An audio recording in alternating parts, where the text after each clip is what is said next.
Sir ಇಲ್ಲಿ sir last question. Yes, sir.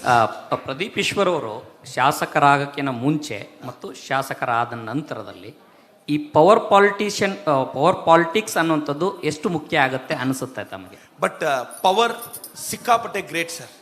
Sir ನಾನೊಂದು phone ಹೇಳಿದ್ರೆ ಬಡವನಿಗೆ ಬೋರ್ವೆಲ್ ಹಾಕ್ತಾರೆ ಆಫೀಸರ್ಸು. ನಾನೊಂದು ಫೋನ್ ಮಾಡಿದ್ರೆ ಒಬ್ಬ ಹುಡುಗನಿಗೆ ಹಾಸ್ಟೆಲ್ ಸೀಟ್ ಸಿಗುತ್ತೆ. ನಾನೊಂದು ಫೋನ್ ಹಾಕಿದ್ರೆ ಒಬ್ಬ ಹುಡುಗನಿಗೆ ಸ್ಕಾಲರ್ಶಿಪ್ ಬೇಗ ಸಿಗುತ್ತೆ. ನಾನೊಂದು ಫೋನ್ ಹಾಕಿದ್ರೆ ಪೊಲೀಸ್ ಸ್ಟೇಷನಲ್ಲಿ ಕಂಪ್ಲೇಂಟ್ ಬೇಗ ಸಾಲ್ವ್ ಆಗುತ್ತೆ. Power really matters. ಅದನ್ನು ಬಿಟ್ಟು ಇರೋದು ನಮಗೂ ಕಷ್ಟ ಆಗೋಗಿದೆ ಸರ್. ನಮಸ್ಕಾರ ಸರ್. ಸರ್, ಕಳೆದ 50 ವರ್ಷಗಳಲ್ಲಿ ಪ್ರದೀಪ್ ಈಶ್ವರ್ನಂತ ಮತ್ತೊಬ್ಬ ವ್ಯಕ್ತಿ ಯಾಕಿರಲಿಲ್ಲ? ಅವತ್ತು ಈಶ್ವರ್ ಅನ್ನೋ ವ್ಯಕ್ತಿ ಇರಲಿಲ್ಲ ಅಂತ. ಈಶ್ವರ್ ಯಾರು ಅಂದ್ರೆ ಪ್ರದೀಪ್ ಈಶ್ವರ್ ಅವ್ರ ತಂದೆ ಅಂತ. ಅಲ್ಲ, ಈ ನರೇಟಿವ್ ಅಂದ್ರೆ Yes, sir. ಇಷ್ಟು ಬೇಗ ಕೆಲಸ ಮಾಡ್ಬೋದು. ಒಬ್ಬ MLA 3:30 ಗೆದ್ದು ಕ್ಷೇತ್ರಕ್ಕೆ ಹೋಗ್ತಾನೆ, ಜನರ ಜೊತೆ ಕೂತ್ಕೊಳ್ತಾನೆ. ಈ ತರ ಆಕ್ಟಿವ್ ಆಗಿರುವಂತ ರಾಜಕಾರಣಿ ಬೇಡ ಅಂತಲೇ ಇಂಥ ನಾಯಕರನ್ನ ಹುಟ್ಟಾಕ್ತಿಲ್ವಾ? ಪಕ್ಷಗಳೇ ಸಾಯಿಸ್ತಾ ಇದಾವ? ಅಥವಾ ನಿಜವಾಗ್ಲೂ ಕೆಲಸ ಮಾಡಿದ್ರೆ ಎಲ್ಲಿ ರಾಜಕಾರಣಿಗಳ ಅಸ್ತಿತ್ವಕ್ಕೆ ಧಕ್ಕೆ ಬರುತ್ತೆ ಅಂತ ಹೊಸ್ಕಾಗ್ತಾ ಇದಾರ? ಈಗ ಪ್ರದೀಪ್ ಈಶ್ವರ್ನ ಮುಂದೆ ಬೆಳೆಯಕ್ಕೆ ಬಿಡ್ತಾರ? ನನ್ನನ್ನು ಯಾರೋ ಕೇಳಿದ್ರು ಇಷ್ಟು ಮೇಲೆ ಹೆಂಗೆ ಬಂದೆ ಅಂತ. ಕೆಳಗೆ ಬಿಟ್ಟವ್ರನ್ನ ಕೇಳಿ ಅಂದೆ ನಾನು ಇಷ್ಟು ಮೇಲೆ ಬಂದಿದ್ದೀನಿ ಅಂದರೆ ಕೆಳಗಡೆಯಿಂದ ನಾನು ಹತ್ತೋಗಿ ಯಾರೋ ಬಿಟ್ಟಿರ್ಬೇಕಲ್ಲ ಸರ್ ನನ್ನ. ಸೊ ನಾನು ಬೆಳೆದಿದ್ದೀನಿ ಅಂದರೆ ಅವರು ಬಿಟ್ಟಿರ್ತಾರೆ ಅಂತ. ಬಟ್ ನನಗೆ ನಂಬಿಕೆ ಇದೆ ಸರ್, ಯಾರೋ ಹಿಂದೆ ಇದ್ದಾರೆ ಅಂತ ನಾನು ಪಾಲಿಟಿಕ್ಸ್ಗೆ ಬಂದಿಲ್ಲ. ಯಾರು ಇಲ್ಲದೆ ಇದ್ದರೂ ಮುಂದೆ ಬರ್ಬೋದು ಅಂತ ಕರ್ನಾಟಕಕ್ಕೆ ಎಕ್ಸಾಂಪಲ್ ಸೆಟ್ ಮಾಡಿದವನು ಸರ್ ನಾನು. ನನಗೇನು ಅಪ್ಸ್ ಆ್ಯಂಡ್ ಡೌನ್ಸ್ ಇರುತ್ತೆ. ಮತ್ತು ಎರಡನೇ ವಿಚಾರ ಸರ್ ಎಲ್ಲ ಜನರಲ್ ಆಗಿ ಮೊದಲು MLAಗಳು ಏನು ಮಾಡೋರು ಸರ್, 11:30 ಹಳ್ಳಿಗೆ ಬರ್ತಾರೆ ಸರ್. ಹಳ್ಳಿಗೆ ಅವರೆಲ್ಲ ಪಂಚಾಯತಿ ಹೆಡ್ ಕ್ವಾರ್ಟರ್ಗೆ ಬರ್ತಾರೆ ಸರ್. ಕೆಲಸ ಬಿಟ್ಟು MLAಗೆ ಯಾರಾದರೂ ವೆಯ್ಟ್ ಮಾಡೋಕ್ಕಾಗುತ್ತೆ ಸರ್? ಯಾರೋ ಲೀಡರ್ಸ್ ಬಿಟ್ಟು. ನಾನು ಯೋಚನೆ ಮಾಡಿದೆ, ಅವ್ರು ಕೂಲಿ ಕೆಲಸಕ್ಕೆ ಆಫೀಸ್ಗೆ ಹೋಗೋಷ್ಟೊಂದು ನಾನು ಹಳ್ಳಿಗೆ ಹೋಗ್ಬೇಕು ಅಂತ. 9:30 10 ಗಂಟೆಗೆ ಅವ್ರು ಹಳ್ಳಿಗೆ ಹೋಗೋಷ್ಟೊಂದು ನಾನು ಹಳ್ಳಿಯಲ್ಲಿ ಅವ್ರ ಕಷ್ಟ ಕೇಳ್ಕೊಂಡು ಬಂದ್ಬಿಟ್ಟಿರ್ತೀನಿ. ಮತ್ತೆ ವೆಲ್ಕಮ್ ಇಲ್ಲ, ಸೆಂಡ್ ಆಫ್ ಇಲ್ಲ, ಸ್ಟೇಜ್ ಇಲ್ಲ, ಏನಿಲ್ಲ. ನೆಲದಲ್ಲಿ ಹೋಗಿ ಚಾಪೆ ಮೇಲೆ ಕೂತ್ಕೊಂತೀವಿ. ಯಾಕೆಂದ್ರೆ ನೀವು ನೋಡಿ ಎಷ್ಟೋ ಪ್ರೋಗ್ರಾಮ್ಸು ವೆಲ್ಕಮು ಸ್ಪೀಚ್ಗಳು 1 hour ಆಗೋಗುತ್ತೆ. ಪಾಪ ಕಾಮನ್ ಮ್ಯಾನ್ ಏನೋ ಜಮೀನ್ ಗಲಾಟೆ ಅಂತ MLA ಹತ್ರ ಬಂದರೆ 1:30 ಸಿಗ್ತಾರೆ MLA. ಸೊ ನಾನು ಆ ಮಿತ್ನ ಬ್ರೇಕ್ ಮಾಡ್ತಿದ್ದೀನಿ ಸರ್. ಇಂಥ ರಾಜಕಾರಣಿಗಳು ಹಳೆಯ ಕಾಲದ ರಾಜಕಾರಣಿಗಳಿಗೆ ಸಮಸ್ಯೆ ಆಗಬಹುದು ಅಂತಲೇ ಬಿಡಿಸ್ಬೋದು ನಿಮಗೆ. ನನ್ನ ಸ್ಪೀಡ್ ಕೆಲವ್ರಿಗೆ ಇಷ್ಟ ಆಗಲ್ಲ ಸರ್. ಈ ಸ್ಪೀಡೇ ನನ್ನನ್ನು 39 ವರ್ಷಕ್ಕೆ MLA ಮಾಡಿದೆ. ಈ ಸ್ಪೀಡ್ನ ಹೆಂಗ್ ಬಿಡ್ಲಿ ಸರ್ ನಾನು? ಮೇಡಮ್ ನಮಸ್ಕಾರ madam. Amazing Pradeep Eshwar sir, ತುಂಬ ಖುಷಿ ಆಯಿತು. ಮತ್ತು got heavily inspired by you. I can understand ತಂದೆ ತಾಯಿ ಹೋದಾಗ ಆ ಮೊಮೆಂಟ್ ಹೇಗಿರಬಹುದು ಅಂತ, because I am also one such person. But ನನ್ನ ಹತ್ರ ಇರೋದು 2 ಪ್ರಶ್ನೆ ನಿಮಗೆ. ಬೆಳಗ್ಗೆ 3:30 ಎದ್ದು ಏನು ಮಾಡ್ತೀರಾ? What will be your routine until 10 AM? ಅದ ನಂತರ ಹೇಳಿದ್ರಿ ನೀವು. ಮ್ಯಾಮ್, ನಾನು ಕ್ಷೇತ್ರದಲ್ಲಿ 2 ರಿಂದ 3 ದಿನ ನಮ್ಮೂರಿಗೆ ನಮ್ಮ ಶಾಸಕ, ನಮಸ್ತೆ Chikkaballapura madam. Remaining 4 days I start class at the 6 o'clock ma'am. ನಾನು ಹೆಂಗೆ ಪಾಠ ಮಾಡ್ತೀನಿ ಅಂದರೆ ಮ್ಯಾಮ್, ನಮ್ಮ ಹತ್ರ ಒಂದು 26 ಸೆಕ್ಷನ್ ಇದೆ ಮೇಡಮ್. 14 ಸೆಕ್ಷನ್ ಮಕ್ಕಳನ್ನ ಒಂದು 10 ಬಸ್ಸಲ್ಲಿ ಕರ್ಕೊಂಡ್ಬಂದು ಒಂದು ದೊಡ್ಡ ಫಂಕ್ಷನಲ್ಲಿ ಕೂರಿಸ್ಕೊಂಡು morning 6 to 9 I will teach every day ma'am. Today ನಾನು ಅಸೆಂಬ್ಲಿಗೆ ಹೋಗಿರಲಿಲ್ಲ. ನಾನು ಇವತ್ತು ನನ್ನ ಪಾಠ ಮಾಡೇ ಬಂದಿದ್ದೀನಿ ಮೇಡಮ್. ನಾನು ಪಾಠ ಇಲ್ಲದೆ ಇದ್ದಾಗ ನಾನು ನಮ್ಮೂರಿಗೆ ನಮ್ಮ ಶಾಸಕ ಮೇಡಮ್, ನಿಮಗೆ ಗೊತ್ತೋ ಇಲ್ವೋ 14 ವಾರ್ಡ್ ಸುತ್ತಿದ್ದೀನಿ ನಾನು.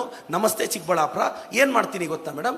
ಪ್ರತಿ ಮನೆಗೆ ಹೋಗಿ ಬೆಳಗ್ಗೆ 7 ಗಂಟೆ ಕಾಲಿಂಗ್ ಬೆಲ್ ಒತ್ತಿ ಹೊಸ್ತಿಲ ಹತ್ರ ನಿಂತ್ಕೊಂಡು, ಮೇಡಮ್ ಎಲ್ಲ ಆಫೀಸರ್ಸ್ ಜೊತೆ ಬಂದಿದ್ದೀನಿ, ಏನಾದರೂ ಕಷ್ಟ ಇದೆಯಾ ಅಂತ 14 ವಾರ್ಡ್ ಮನೆ ಹತ್ರ ಹೋಗಿದ್ದೀನಿ. ಕೆಲವರು ಚರಂಡಿ ಕ್ಲೀನ್ ಇಲ್ಲ ಅಂತ ಬೈದಿದ್ದಾರೆ, ಬೈಸ್ಕೊಂಬಂದಿದ್ದೀನಿ.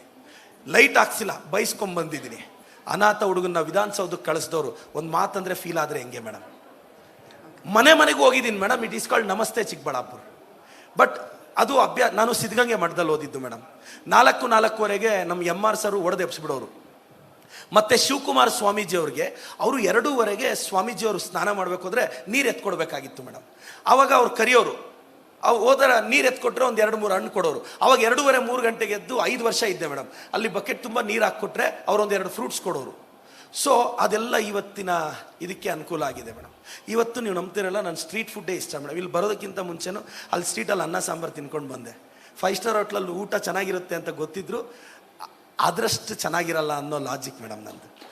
Okay, yes, thank you so much ಅಕ್ಕ. ನಮಸ್ಕಾರ ಅಕ್ಕ. ತುಂಬ ಚೆನ್ನಾಗಿ ಎಂಟರ್ಟೈನ್ ಮಾಡ್ತೀರಾ ನೀವೆಲ್ಲರನ್ನು. I think you can take dialogue writing as your parallel profession. Yes, ನನ್ನ ಪ್ರಶ್ನೆ ಏನಂದರೆ, ಈಗ ಅನುದಾನ ಕೊಡೋದು ನೀವು ಹೇಳ್ತಿರಲ್ಲ ನಿಮ್ಮ ಸರ್ಕಾರ, ಎಲ್ಲರಿಗೂ ಸಮಾನವಾಗಿ ಹಂಚಿದ್ರೆ ಎಲ್ಲ ಕ್ಷೇತ್ರಗಳು ಅಭಿವೃದ್ಧಿ ಆಗ್ಬೋದಲ್ಲ? ಯಾಕೆ ನಾವು ಆ ಅಭಿವೃದ್ಧಿ ನೋಡ್ತಾ ಇಲ್ಲ?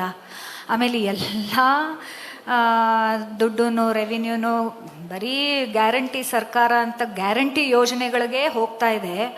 ಅದು ಒಂದು ಕಾರಣ ಆಗುತ್ತೆ ಎಲ್ಲ ಕ್ಷೇತ್ರಗಳು ಅಭಿವೃದ್ಧಿ ಆಗದೆ ಇರೋದಕ್ಕೆ. ನೀವು ಇಷ್ಟೊಂದು ನಾನು ಅಲ್ಲಿ ಕೆಲಸ ಮಾಡಿದೆ, ಇದು ಮಾಡಿದೆ, ಅದು ಮಾಡಿದೆ ಅಂತ ಹೇಳ್ತಾ ಇದ್ದೀರಾ, ಅದಕ್ಕೆ ಸ್ವಲ್ಪ ಸ್ಪಷ್ಟನೆ ಕೊಡ್ತೀರಾ? ಅಕ್ಕ, ಈಗ ಗ್ಯಾರಂಟಿಗಳಿಗೆ ದುಡ್ಡು ಹೋಗ್ತಿದೆ ಅಕ್ಕ. ನಂದು ಚಿಕ್ಕಬಳ್ಳಾಪುರದಲ್ಲಿ ನನ್ನ ತಾಲೂಕದಕ್ಕ, ನಾನು ಬೇರೆ ಯಾವುದು ಹೇಳಲ್ಲ, ವಿತ್ ಡೇಟಾ ನಾನು ಇದಕ್ಕೆ ಡಾಕ್ಯುಮೆಂಟು ಕೊಡ್ತೀನಿ ಅಕ್ಕ. 140 ಕೋಟಿ ನನ್ನ ಗೌರ್ಮೆಂಟು ನನ್ನ ಫ್ಲವರ್ ಮಾರ್ಕೆಟ್ಗೆ ರಿಲೀಸ್ ಮಾಡಿದೆ ಅಕ್ಕ. ನಾವು we are ready to construct 140 crores. 25 ಕೋಟಿ ಕೊಟ್ಟಿದೆ, ಆಲ್ರೆಡಿ ಕೆಲಸ ಮುಗಿಸಿದ್ದೀನಿ ಅಕ್ಕ. 50 ಕೋಟಿ ready to start the work ಅಕ್ಕ. ಇದು 200 ಕೋಟಿ ಪಕ್ಕಕ್ಕೆ ಇಡೋಣ ಅಕ್ಕ. ಮೈನಾರಿಟಿಯಿಂದ ನನಗೆ 20 ಕೋಟಿ ಕೊಟ್ಟಿದ್ದಾರಕ್ಕ. ಮೈನರ್ ಇರಿಗೇಷನ್ ಇಂದ ನನಗೆ 40 ಕೋಟಿ ಕೊಟ್ಟಿದ್ದಾರಕ್ಕ. ಆ ಕೆಲಸ ಎಲ್ಲ ಆನ್ ಗೋಯಿಂಗ್ ಇದೆ ಅಕ್ಕ. ಅಕ್ಕ, ಇದಕ್ಕೆ ನನಗೇನಿಲ್ಲ ಅಂದರೂ ಒಂದು 450 ಕೋಟಿ ನನ್ನ ಸರ್ಕಾರದಲ್ಲಿ ನನ್ನ ತಾಲೂಕಿಗೆ ತಗೊಂಡೋಗಿದ್ದೀನಿ ಅಕ್ಕ. ಅಕ್ಕ, ಡಯಾಗ್ನೋಸ್ಟಿಕ್ ಸೆಂಟರ್ಗೆ 12 ಕೋಟಿ ರೂಪಾಯಿ ಕರ್ನಾಟಕ ಎಕ್ಸಾಮಿನೇಷನ್ ಅಥಾರಿಟಿಯಿಂದ ತಗೊಂಡಿದ್ದೀನಿ ಅಕ್ಕ. ಈಗ 7 ಕೋಟಿ ರೂಪಾಯಿ MRI ಮಿಷನ್ಗೆ ಕೊಟ್ಟಿದ್ದಾರೆ ಅಕ್ಕ. ಅಕ್ಕ, ಇದು ಫ್ಯಾಕ್ಟ್ಸ್ ಆನ್ ಪೇಪರ್ ಇದೆ. ಅದೇನಾಗ್ತಿದೆ ಅಕ್ಕ, ನನ್ಗೊಂದು 500 ಕೋಟಿ ಅಂದ್ರೆ ಅಸೆಂಬ್ಲಿಗೆ ಸಾಲದ ಅಕ್ಕ 2 ವರ್ಷಕ್ಕೆ? ಎಲ್ಲ ಕ್ಷೇತ್ರಗಳಲ್ಲೂ ಏನು ನಾವು ನೋಡ್ತಾನೆ ಇಲ್ಲ, ಅನುದಾನ ಅನ್ನೋದು ಎಲ್ಲ ಸಮವಾಗಿ ಅಕ್ಕ. ಇಲ್ಲ, ಎಲ್ಲ ಹೋಗ್ತಿದೆ. ಕೆಲವು ಕ್ಷೇತ್ರದ MLAಗಳು ಪ್ರೆಸೆಂಟ್ ಮಾಡಕ್ ಫೇಲ್ ಆಗಿದ್ದಾರೆ ಅಂತ. ಸರ್, ಇಲ್ಲಿ sir, last question. Yes, sir. Pradeep Eshwar ಅವರು ಶಾಸಕರಾಗಕ್ಕಿಂತ ಮುಂಚೆ ಮತ್ತು ಶಾಸಕರಾದ ನಂತರದಲ್ಲಿ ಈ ಪವರ್ ಪಾಲಿಟಿಕ್ಸ್ ಅನ್ನುವಂಥದ್ದು ಎಷ್ಟು ಮುಖ್ಯ ಆಗುತ್ತೆ ಅನಿಸುತ್ತೆ ತಮಗೆ? ಬಟ್ ಪವರ್ ಸಿಕ್ಕಾಪಟ್ಟೆ ಗ್ರೇಟ್ ಸರ್. ಸರ್, ನಾನೊಂದು ಫೋನ್ ಹೇಳಿದ್ರೆ ಬಡವನಿಗೆ ಬೋರ್ವೆಲ್ ಹಾಕ್ತಾರೆ ಆಫೀಸರ್ಸು. ನಾನೊಂದು ಫೋನ್ ಮಾಡಿದ್ರೆ ಒಬ್ಬ ಹುಡುಗನಿಗೆ ಹಾಸ್ಟೆಲ್ ಸೀಟ್ ಸಿಗುತ್ತೆ. ನಾನೊಂದು ಫೋನ್ ಹಾಕಿದ್ರೆ ಒಬ್ಬ ಹುಡುಗನಿಗೆ ಸ್ಕಾಲರ್ಶಿಪ್ ಬೇಗ ಸಿಗುತ್ತೆ. ನಾನೊಂದು ಫೋನ್ ಹಾಕಿದ್ರೆ ಪೊಲೀಸ್ ಸ್ಟೇಷನಲ್ಲಿ ಕಂಪ್ಲೇಂಟ್ ಬೇಗ ಸಾಲ್ವ್ ಆಗುತ್ತೆ. Power really matters. ಅದನ್ನು ಬಿಟ್ಟಿರೋದು ನಮಗೂ ಕಷ್ಟ ಆಗೋಗಿದೆ ಸರ್. ನಮಸ್ಕಾರ ಸರ್. ಸರ್, ಕಳೆದ 50 ವರ್ಷಗಳಲ್ಲಿ ಪ್ರದೀಪ್ ಈಶ್ವರ್ನಂತ ಮತ್ತೊಬ್ಬ ವ್ಯಕ್ತಿ ಯಾಕಿರಲಿಲ್ಲ? ಅವತ್ತು ಈಶ್ವರ್ ಅನ್ನೋ ವ್ಯಕ್ತಿ ಇರಲಿಲ್ಲ ಅಂತ. ಈಶ್ವರ್ ಯಾರು ಅಂದ್ರೆ ಪ್ರದೀಪ್ ಈಶ್ವರ್ ಅವ್ರ ತಂದೆ ಅಂತ. ಅಲ್ಲ, ಈ ನರೇಟಿವ್ ಅಂದ್ರೆ Yes, sir. ಇಷ್ಟು ಬೇಗ ಕೆಲಸ ಮಾಡಬಹುದು. ಒಬ್ಬ MLA 3.5 ಗೆದ್ದು ಕ್ಷೇತ್ರಕ್ಕೆ ಹೋಗ್ತಾನೆ, ಜನರ ಜೊತೆ ಕೂತ್ಕೊಳ್ತಾನೆ. ಈ ತರ ಆಕ್ಟಿವ್ ಆಗಿರುವಂತ ರಾಜಕಾರಣಿ ಬೇಡ ಅಂತಲೇ ಇಂಥ ನಾಯಕರನ್ನ ಹುಟ್ಟಾಕ್ತಿಲ್ವಾ? ಪಕ್ಷಗಳೇ ಸಾಯಿಸ್ತಾ ಇದಾವ? ಅಥವಾ ನಿಜವಾಗ್ಲೂ ಕೆಲಸ ಮಾಡಿದ್ರೆ ಎಲ್ಲಿ ರಾಜಕಾರಣಿಗಳ ಅಸ್ತಿತ್ವಕ್ಕೆ ಧಕ್ಕೆ ಬರುತ್ತೆ ಅಂತ ಹೊಸ್ಕಾಗ್ತಾ ಇದ್ದಾರೆ? ಈಗ ಪ್ರದೀಪ್ ಈಶ್ವರ್ನ ಮುಂದೆ ಬೆಳೆಯಕ್ಕೆ ಬಿಡ್ತಾರ? ನನ್ನನ್ನು ಯಾರೋ ಕೇಳಿದ್ರು, ಇಷ್ಟು ಮೇಲೆ ಕೆಂಗೆ ಬಂದೆ ಅಂತ. ಕೆಳಗೆ ಬಿಟ್ಟವ್ರನ್ನ ಕೇಳಿ ಅಂದೆ ನಾನು ಇಷ್ಟು ಮೇಲೆ ಬಂದಿದ್ದೀನಿ ಅಂದರೆ ಕೆಳಗಡೆಯಿಂದ ನಾನು ಹತ್ತೋಗಿ ಯಾರೋ ಬಿಟ್ಟಿರ್ಬೇಕಲ್ಲ ಸರ್ ನನ್ನ. ಸೊ ನಾನು ಬೆಳೆದಿದ್ದೀನಿ ಅಂದರೆ ಅವರು ಬಿಟ್ಟಿರ್ತಾರೆ ಅಂತ. ಬಟ್ ನನಗೆ ನಂಬಿಕೆ ಇದೆ ಸರ್, ಯಾರೋ ಹಿಂದೆ ಇದ್ದಾರೆ ಅಂತ ನಾನು ಪಾಲಿಟಿಕ್ಸ್ಗೆ ಬಂದಿಲ್ಲ. ಯಾರು ಇಲ್ಲದೆ ಇದ್ದರೂ ಮುಂದೆ ಬರ್ಬೋದು ಅಂತ ಕರ್ನಾಟಕಕ್ಕೆ ಎಕ್ಸಾಂಪಲ್ ಸೆಟ್ ಮಾಡ್ದವನು ಸರ್ ನಾನು. ನನಗೇನು ಅಪ್ಸ್ ಆ್ಯಂಡ್ ಡೌನ್ಸ್ ಇರುತ್ತೆ. ಮತ್ತು ಎರಡನೇ ವಿಚಾರ ಸರ್, ಎಲ್ಲ ಜನರಲ್ ಆಗಿ ಮೊದಲು MLAಗಳು ಏನು ಮಾಡೋರು ಸರ್, 11:30 ಹಳ್ಳಿಗೆ ಬರ್ತಾರೆ ಸರ್. ಹಳ್ಳಿಗೆ ಅವರೆಲ್ಲ ಪಂಚಾಯತಿ ಹೆಡ್ ಕ್ವಾರ್ಟರ್ಗೆ ಬರ್ತಾರೆ ಸರ್. ಕೆಲಸ ಬಿಟ್ಟು MLAಗೆ ಯಾರಾದರೂ ವೆಯ್ಟ್ ಮಾಡೋಕ್ಕಾಗುತ್ತೆ ಸರ್? ಯಾರೋ ಲೀಡರ್ಸ್ ಬಿಟ್ಟು. ನಾನು ಯೋಚನೆ ಮಾಡಿದೆ, ಅವ್ರು ಕೂಲಿ ಕೆಲಸಕ್ಕೆ ಆಫೀಸ್ಗೆ ಹೋಗೋಷ್ಟೊಂದು ನಾನು ಹಳ್ಳಿಗೆ ಹೋಗ್ಬೇಕು ಅಂತ. 9:30 ಗಂಟೆಗೆ ಅವ್ರು ಹಳ್ಳಿಗೆ ಹೋಗೋಷ್ಟೊಂದು ನಾನು ಹಳ್ಳಿಯಲ್ಲಿ ಅವ್ರ ಕಷ್ಟ ಕೇಳ್ಕೊಂಡು ಬಂದ್ಬಿಟ್ಟಿರ್ತೀನಿ. ಮತ್ತೆ ವೆಲ್ಕಮ್ ಇಲ್ಲ, ಸೆಂಡ್ ಆಫ್ ಇಲ್ಲ, ಸ್ಟೇಜ್ ಇಲ್ಲ, ಏನಿಲ್ಲ.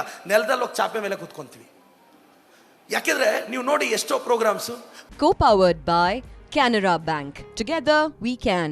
Beverage partner Campa Energy. Energia Blast Superfast. Payments partner Bheem. Bharat का अपना पेमेंट्स ऐप, सबसे भरोसेमंद और सुरक्षित. Session partner Shri Sai gold palace. Deepavali mega offer निम्म साई गोल्ड पैलेस